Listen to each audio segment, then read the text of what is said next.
the world did niggas come from? There is no nigga planet. There is no nation of niggerdom. Where did they come from? You can't find it on the map. Niggas were invented. Niggas were invented. Niggas were invented. Niggas were invented. I have been speaking on a topic about, Lord, can you please help a nigga out?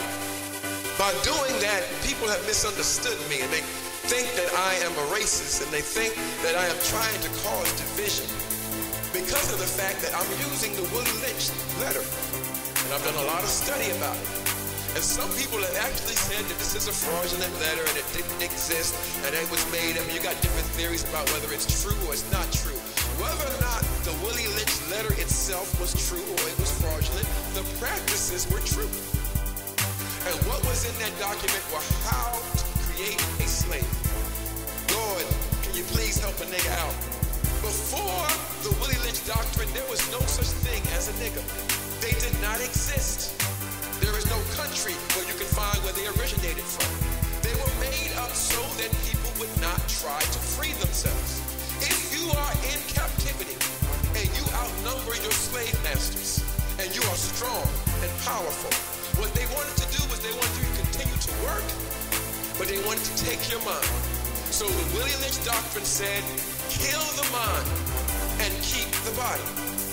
One of the tactics was to take one of the strongest, they said the strongest and most civilized, I guess the most intelligent one, the one that was a leader, take him, tar and feather him. They said to tie him between two horses, light him on fire, whip the horses until they pulled them apart in front of all the women and children, make sure they all watched. Then you would beat all the men that were there. You beat them in front of the women and children so they would never ever look to that man for protection again. Lord, can you please help a nigga out?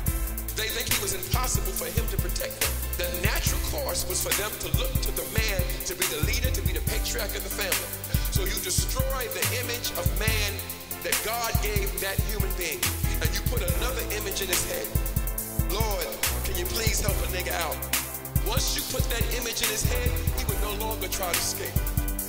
The other things they would do is they would pit light-skinned blacks against dark-skinned blacks.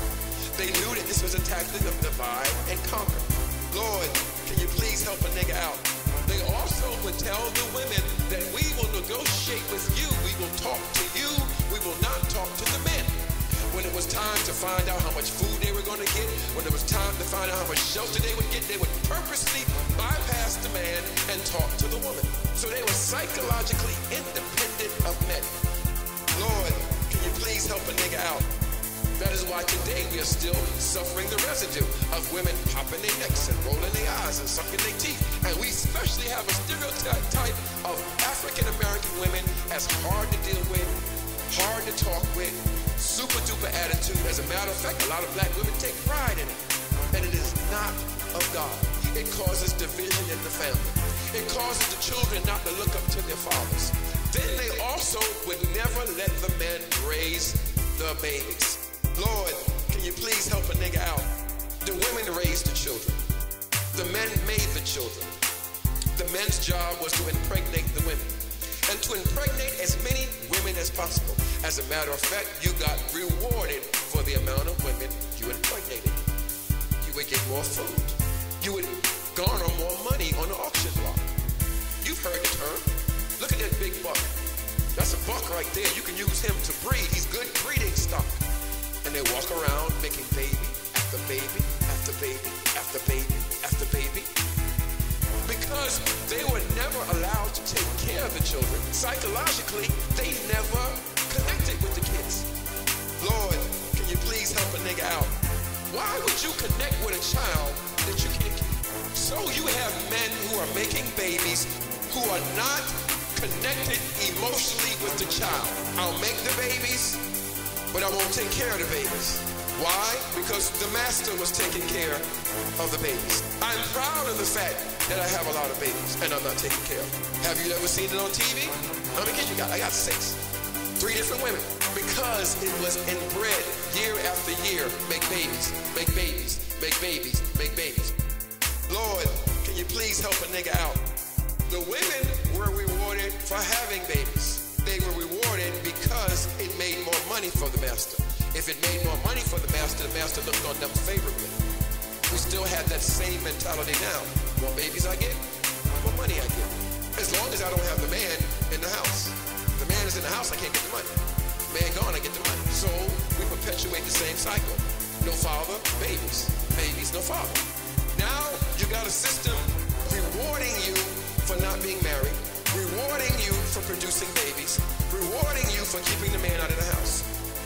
Because in the Willie Lynch doctrine, it says that if we are to control these people, we need to make sure that the psychologically independent woman takes care of the boy and raises him. Because she will raise him not to trust his father. A black man was judged by his body. He was not ever judged by his brains. Nobody wants a smart nigga. Even today, we don't want a smart nigga. If you want to be cool, you want to keep your friends, you better play stupid. What's up, nigga, man? I don't know, man. How you doing? If you want to fit in, you better drop that jaw and let it just hang and wiggle back and forth like this. Because nobody likes a smart nigga. Lord, can you please help a nigga out? Nobody likes a smart nigga. You gonna get smart, you ain't coming to the club. They don't want to hang out with you. They ain't gonna invite you nowhere. Why you trying to act white on us, man? Turning on us. We were made in the image of God, and that connection with God was broken, and we were left with the devil, and the devil wanted to mar that image. He wanted to mess men up. He wanted to mess up how they were thinking. So the devil wants to mess with your self-image. Lord, can you please help a nigga out? But Pastor, that don't have nothing to do with me. You don't understand. I have through that. I'm educated. I went to school. I have a degree. And these things don't affect me. It might affect some other people in the ghetto, but not me. I'm not hood. I don't know what you're talking about.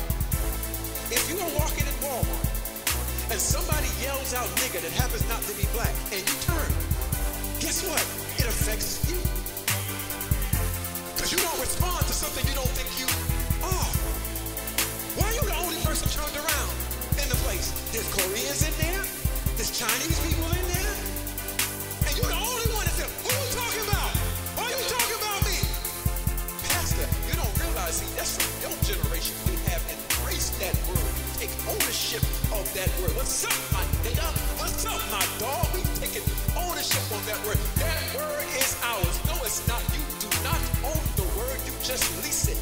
And the real owner of that word can repossess it anytime he wants to, because all he has to do is turn it back on you, and it still has the same power and the same pain that it had when you leased it from him in the first place. We were made in the image of God.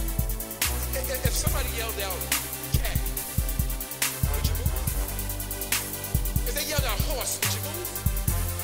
If they yelled, hey, donkey, would something in you rise up? I'm waiting for my son to get to the point where he can walk through the mall and the word nigga gets shelled out and he don't even flinch. Lord, can you please help a nigga out?